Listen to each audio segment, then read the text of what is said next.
How about a Las Vegas Aviators preview show today on a special Locked On A's?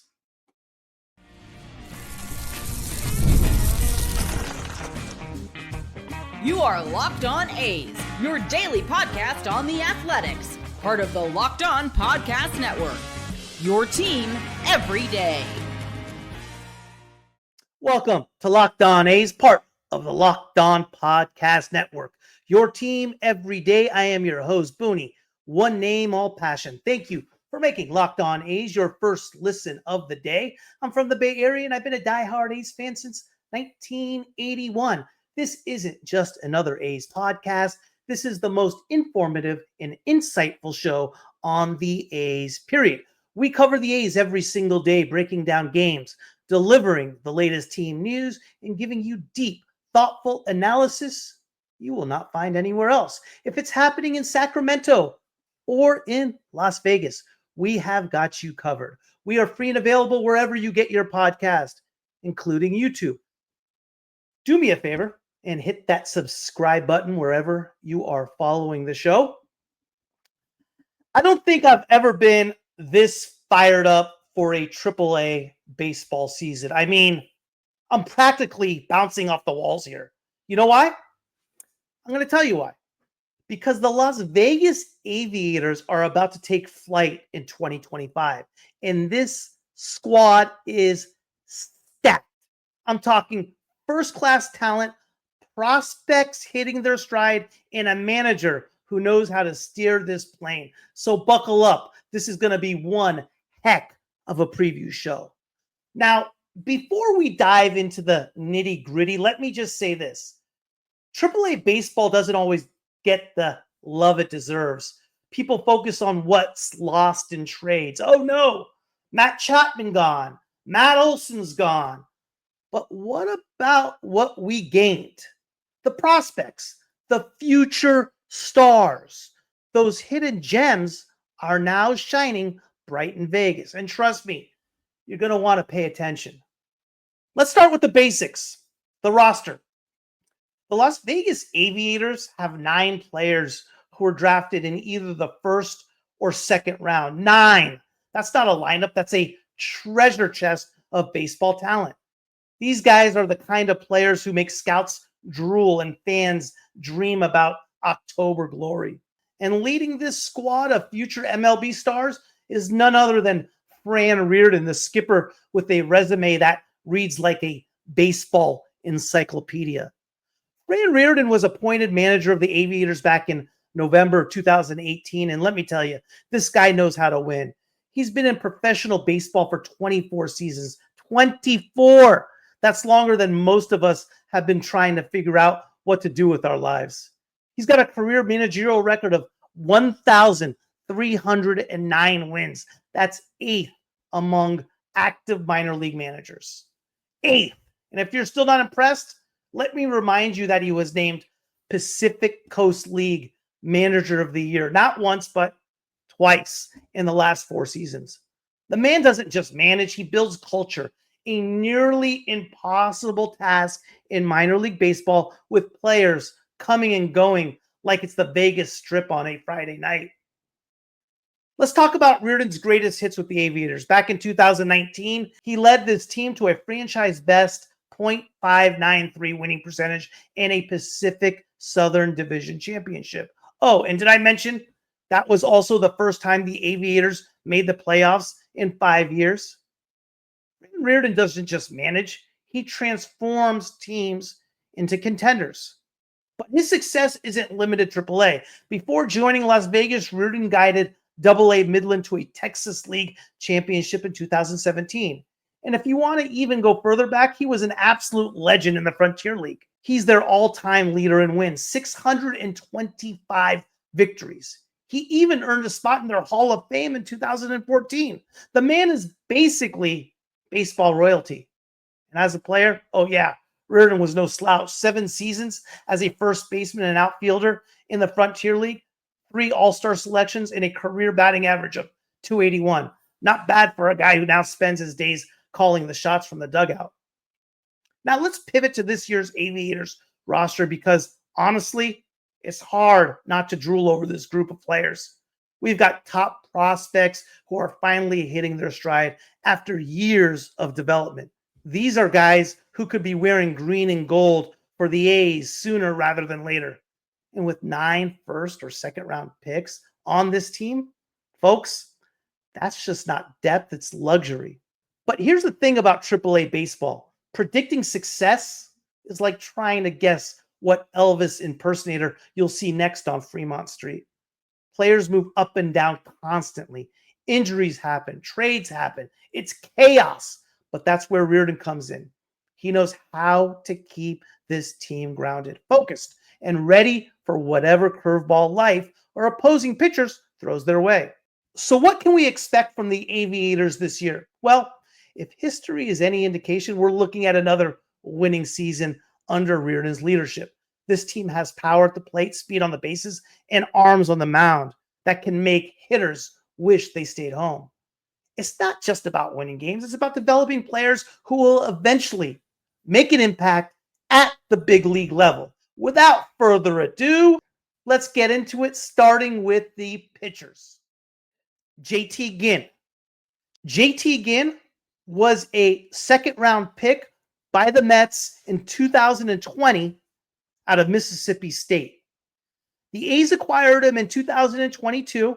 JT Ginn came to the A's when we sent Chris Bassett to the Mets in 2022. When you think of JT Ginn, think of somebody like a Jake Irvin, who's an established pitcher with the Nationals. Steady, reliable, sinker slider is the key to Ginn's success. He was actually our opening day starter in spring training. He had good stuff. He struck out 4 of the first 6 guys he faced, but control was a little bit of an issue for him, and he struggled in his opening outing. It was a rough spring for JT. 5 games, 13 innings pitched, 16 hits. He gave up 8 runs. He K'd 11, walked 3, ERA of 7.62. JT Ginn showed great stuff in spring training. He really did. He was getting a lot of swings and misses. Command was an issue. And when he missed in the middle of the plate, and hitters were able to get solid contact off him. Hey, JT Ginn's a second round pick. The kid's a stud. I'm expecting big things for JT Ginn, and I think he's going to be a key contributor to the Aviators. Next, Gunnar Hoglund. When you're talking about Gunnar Hoglund, you're talking about a first round pick in 2021 by the Toronto Blue Jays, 19th overall out of the University of Mississippi. And when everybody was crying about that Matt Chapman trade in 2022, yeah, Gunnar Hoglund is who we got in return. When I think of Gunnar Hoglund, I think of a Brady Singer. Command is his key. Fastball, velocity, and command. And actually, when I originally did this comparison, I didn't like it. Yes, he has similar stuff to Brady Singer, but I think a better comparison would be George Kirby from the Seattle Mariners.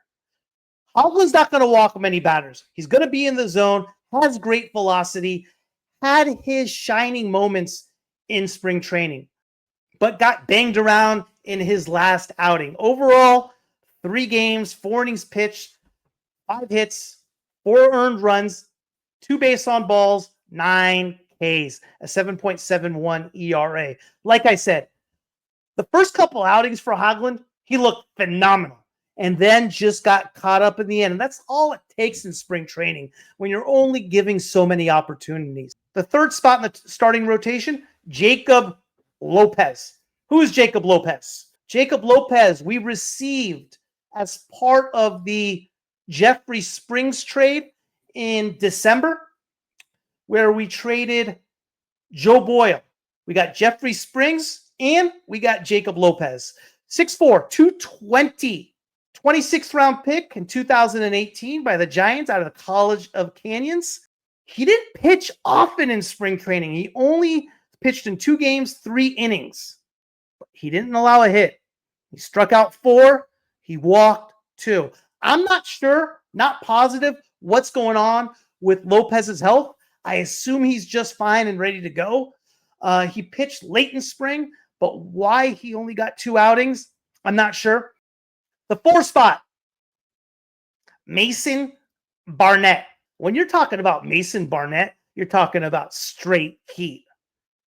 3rd round pick, 2022, by the Kansas City Royals. He came to the A's last year in the Lucas Ursay trade out of the University of Auburn. Spring, 3 games, 6 innings pitched, 7 hits, 4 runs, 4 walks, 7 Ks, 5.40 ERA. Don't let those numbers fool you.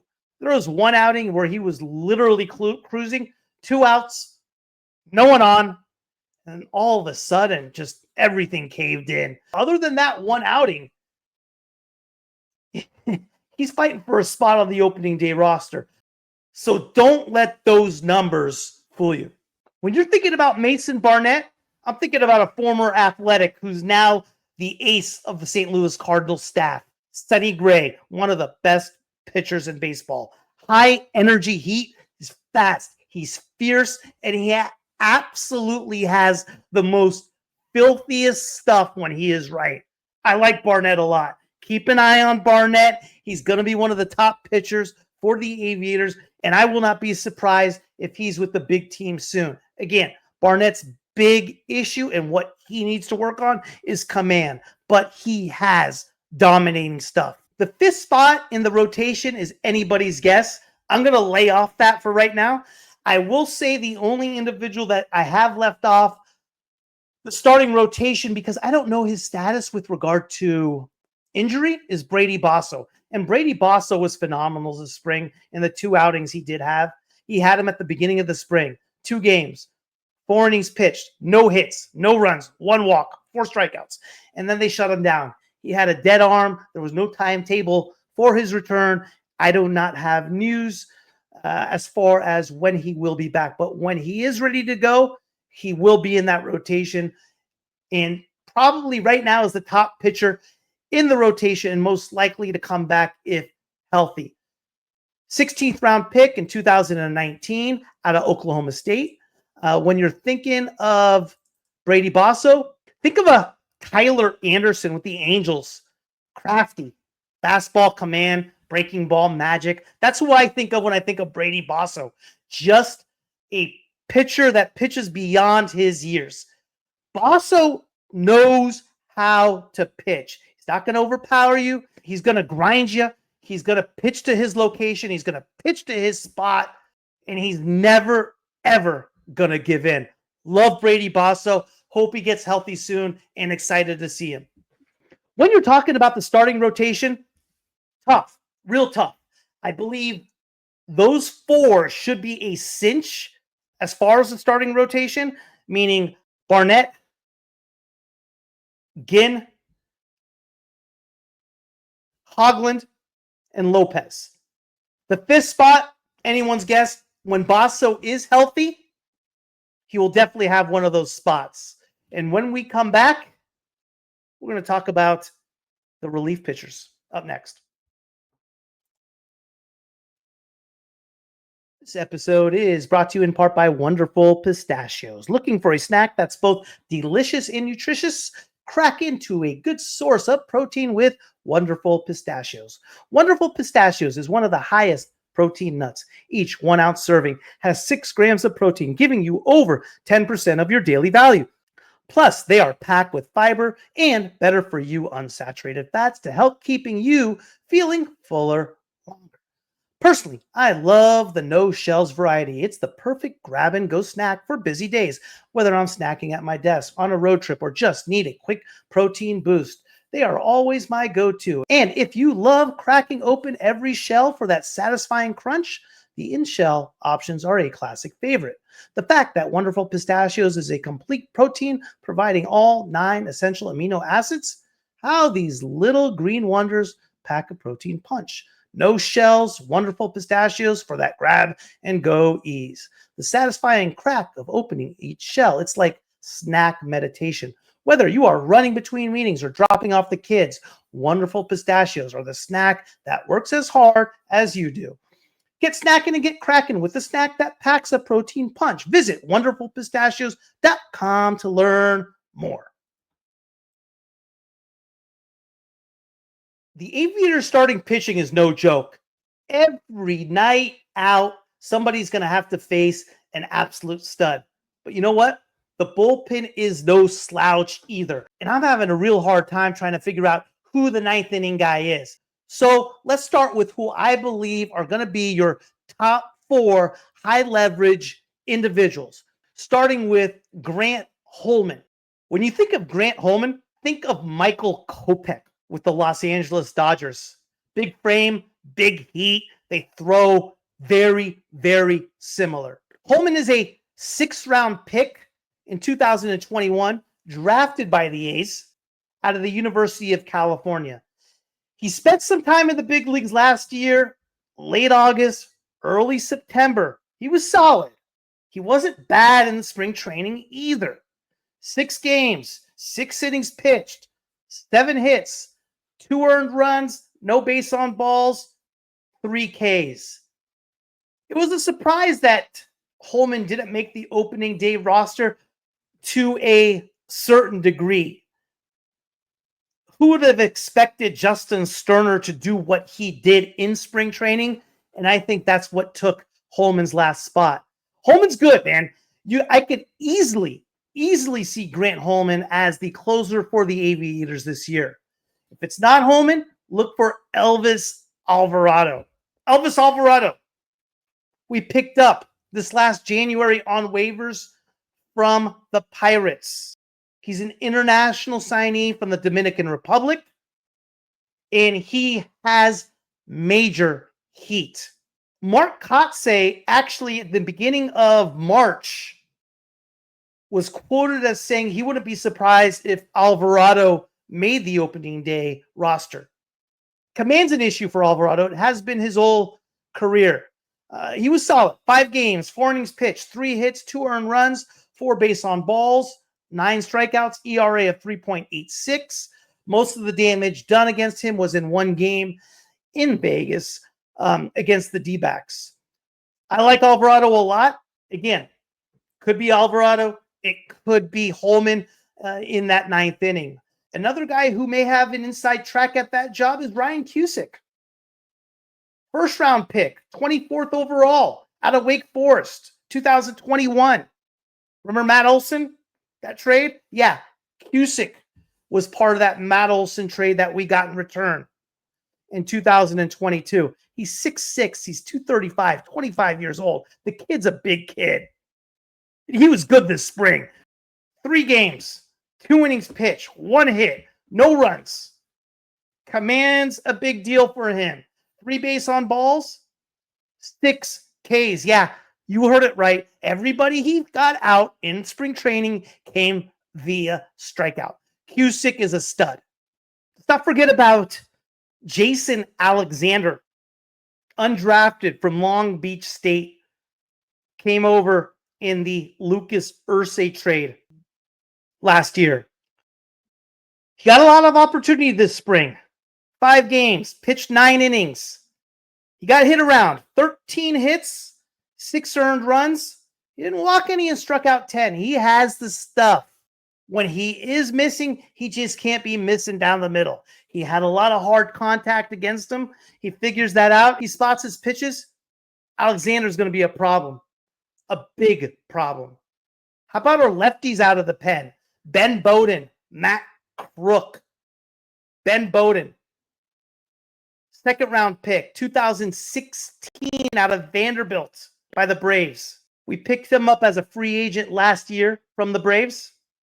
6 games, 4 innings, 4 hits, 3 earned runs, 1 walk, 2 runs, 6.23 ERA. Matt Crook, our other lefty. We got him last November, free agent signing from the Orioles, 4th-round pick in 2016 from the University of Oregon. 7 games, 5 innings pitched, 7 runs, 4 earned, 2 walks, 8 Ks, 6.75 ERA this spring. Tanner Dodson, free agent pickup from the Dodgers, second round pick, 2018, from the University of California. 6 games, 4 innings pitched, 5 hits, 6 earned, 3 base on balls, 5 Ks. Other guys to keep an eye on. Dylan Floro, major league veteran, who was actually drafted in 2013, 12th round out of Fullerton. We signed as a free agent this past February, has had big years as a relief pitcher in the big leagues. I believe most of his career where he really shined, I want to say it was with the Nationals. He's good. He's been hurt. When he is healthy, expect him to be part of that bullpen. Let's save the best for last. The offense coming up next. This episode is brought to you in part by Monarch Money. Ever check your bank account and wonder, where did all my money go?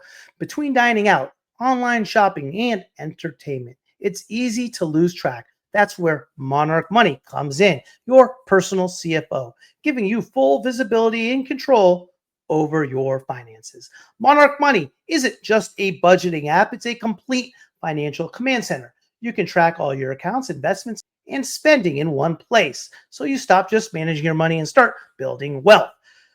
When I started using Monarch, I realized just how much I was spending on food delivery.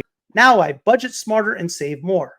Instead of juggling multiple apps, you can use Monarch to check your finances, track spending, and even plan long-term goals. Managing money with your partner is smoother than ever. You can track shared and personal accounts, set goals, and stay on the same page without the stress. Take control of your finances with Monarch Money. Use code LOCKEDONMLB at monarchmoney.com for 50% off your first year. That's monarchmoney.com, code LOCKEDONMLB for half off your first year.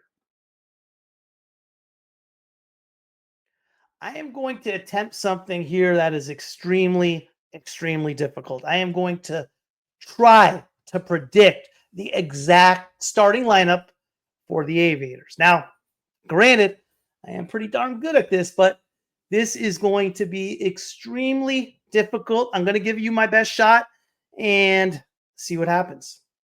Let's start off with Esteury Ruiz. Esteury Ruiz, just 2 years ago, led the American League in stolen bases, was second in all of baseball in stolen bases, and he got hurt. And I believe coming into spring, there was just so much darn pressure on the kid. He played in 17 games, had 33 at-bats, 3 runs, 4 hits, 1 double, hit 121. We got Ruiz in 2022. He was part of the Sean Murphy trade, and he was electric to begin his career with the A's. But for Ruiz to become successful, as we all know, I mean, he has to get on base. I don't think I'm saying anything shocking there. And I think he's going to have it figured out in Vegas. I think he's going to find his mojo. He's going to get his confidence. He's going to come back up to the big team and show us what he is all about. But I have him leading off and playing left field.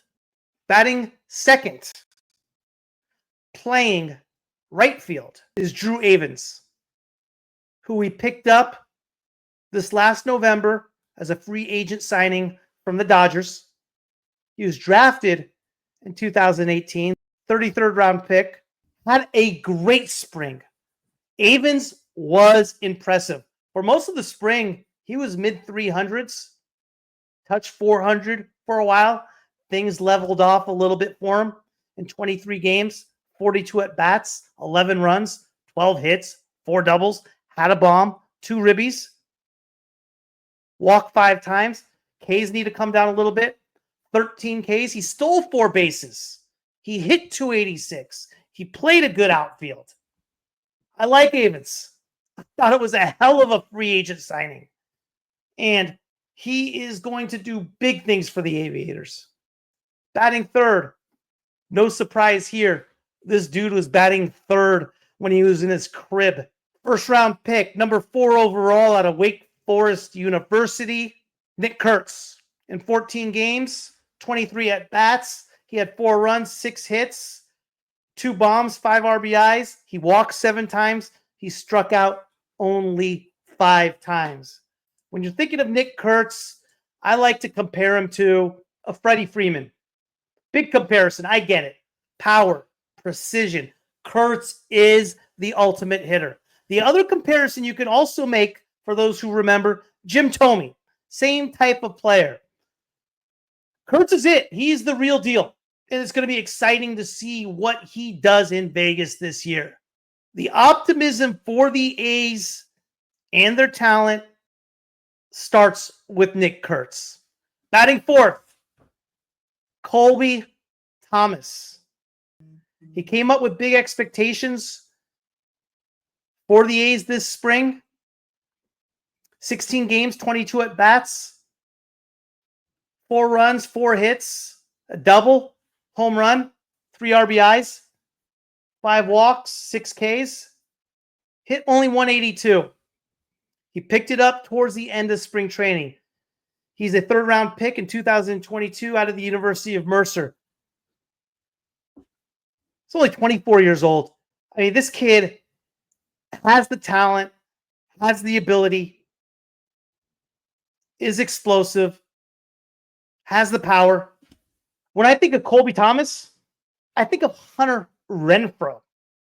Straight up, don't throw a fastball to him. Raw power, big potential. The other guy I was debating to compare him to was Jeff Bagwell, with that open stance, that slouch, that explosiveness that Bagwell had. Colby Thomas is a big deal. And I'm excited to see him in Vegas this year. I'm excited to see how explosive he is and to measure up to that same potential. But yes, I got Colby Thomas batting 4th, playing left field. Batting 5th, switch hitter. 1st round pick in 2019 out of the University of Clemson, number 21 overall, Logan Davidson. Davidson had the best spring for an athletic. 20 games, 35 at-bats, 3 runs, 13 hits, 2 doubles, 1 triple, 1 bomb, 8 RBIs, 4 base on balls. He struck out 10 times. He stole a base. He hit 374. The question with Davidson is, where are you going to play him? He came up as a shortstop. He's 6'3", he's 185. During spring training, he played some outfield. He played some infield. He played some first base. I got him right now as a second baseman. I think he's going to bounce around. But I have him batting 5th right now in the lineup. And when I think of Logan Davidson, I think of a Corey Seager. The total package, power, average, glove. The question is he going to get the opportunity at shortstop? Where will he play? Davidson does not have a true position defined, which isn't a bad thing. Batting 6th, CJ Alexander. When I think of CJ Alexander, I think of Ryan McMahon from the Colorado Rockies. Power, glove, potential. And we saw that this spring. Alexander started off the spring training absolutely on fire his first few games and went on a little bit of a slump. He picked it up at the end. In 20 games, 36 at-bats. He had 7 hits. He hit a towering home run the opposite way. And for most of spring training, he hit the ball hard. I've never seen a hitter hitting a more bad luck than CJ Alexander. Excited to see what Alexander can bring to the table this spring. We picked him up in September as a free agent pickup. He spent some time with the Royals. Alexander is going to be a fun player to watch. Batting 7th, a player that may have been the most exciting player in Vegas for their 2 games this year, and that's Denzel Clark. 4th round pick out of Cal State Northridge in 2021, 6'4", 220. He struggled at the plate. 10 games, 18 at-bats, only 3 hits. He hit 167. Back-to-ball contact is an issue for him. It was an issue coming into spring. It was an issue last year. He needs to get that figured out. But if that guy gets right, if Clark gets right, and I know he will, You're looking at a Byron Buxton who mirrors the term five-tool. He's just built different. And he is the future of center field. On the defensive side of things, Denzel Clark right now is a Gold Glove caliber player in center field at the major league level. He's that good. He needs to figure it out at the plate. And if he does so, woo, got something special there. Batting eighth, catcher Daniel Susak, first round pick, 2022, 19th overall out of the University of Arizona. Played in 8 games this spring, 9 at-bats, 1 hit. The 1 hit was a home run. It was in Vegas. Susak's young. When I think of a clone to Daniel Susak, I think of Tyler Stevenson. Power, contact, defense. He does it all. And batting ninth, playing shortstop, Darell Hernaiz. Hernaiz has big time potential. He was part of the Cole Irvin trade in 2023 when the A's sent Irvin to the Orioles. He's a 5th round pick in 2019 by the Orioles. When he gets on base, he's explosive, man.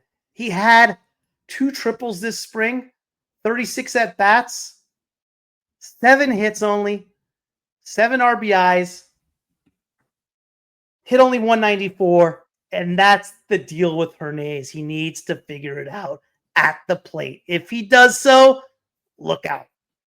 Look for Cooper Bowman to get some time. Cooper Bowman was a 4th round pick in 2021 from the Yankees. We received him in 2022, part of the Frankie Montas trade. He's still young, 25 years old. He has a big upside. I like Bowman. Let's not give up on the kid yet. I think we got something there. Alejo Lopez had a huge spring. Batted well over 300 for most of the spring and ended up batting right on the dot. 300 on the dot. Can play all the positions in the infield. And Willie McCaver, catching. We picked him up last year, free agent signing from the Rockies. 2018, 9th round pick, University of Washington. 15 at-bats, 2 hits. Reliable catcher. Just a reliable catcher. Had 1 home run as well. Just a solid backstop. There you have it. There is your 2025 Las Vegas Aviators 2025 roster for what I know of it now. But as you know, minor league baseball, a lot of things change from day to day. I want to cover the Aviators every single day as part of the segment on top of covering the A's, just to give you the updated facts of what's going on. I think it's a fun team. I think they connect a lot with the A's, but obviously it's up to you. If you guys have an interest in this stuff and want to see it, I have no problem covering. If there's not an interest, hey, probably not. Or I'll do it just once in a while and not every single day. But shoot me some comments. Let me know exactly how you feel and how much coverage of the Aviators you guys want to see this year. If there's a crowd out there, like I said, that wants to see constant Aviator coverage, I have no problem doing it. I'd be more than happy to do it. You can hit me up on X at Locked On A's or just leave a comment on YouTube. Hey, the best day of the year is tomorrow, opening day. And let's not forget about the Aviators opening day on Friday as they open up at home against the Reno Aces. Take care, guys, and thanks for tuning in. Thank you for making Locked On A's your first listen today. For your second listen, check out the Locked On Fantasy Baseball podcast with host Dominic Martino and Matthew Onai. MLB fantasy draft season is here. Be the most informed fan and set yourself up for a league win. Find Locked On Fantasy Baseball on YouTube or wherever you listen to your podcasts.